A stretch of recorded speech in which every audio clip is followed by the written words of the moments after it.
Why do some people express negativity more easily than positivity? There is an old saying, say something good or say nothing at all. But if you see, there are some people who always find fault with others and rarely have anything nice to say. Negative words come easily to them with no pause or hesitation. Do you think they are born that way?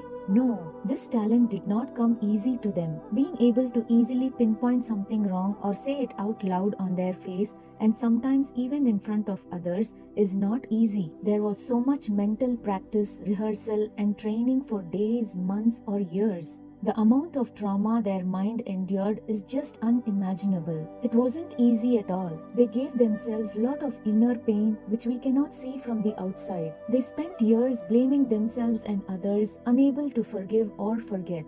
They can dramatically narrate an event that happened 20 years ago, word by word, moment by moment, with emotions as if it happened only yesterday. Imagine the number of times they would have replayed that incident in their mind, which is why they remember it so well. All they are doing is fueling their own anger, rage, and frustration. The main problem lies in their inability to confront the situation or the person directly. But at some point, they must let it all out. Some people choose a spiritual path, releasing it through meditation, acceptance, forgiveness, and letting go of the past. But some let themselves be consumed by gossip and the desire for revenge. Those who choose a negative path always have something to criticize about. They forget to see the good around them. They focus only on mistakes and faults, not only in others but in themselves as well. So don't let a negative comment from someone mislead you. The comment is entirely a reflection of what's on their mind than it is about you. You are perfect just the way you are. So stay calm, ignore their words, have compassion for them in your heart, and pray that they find peace.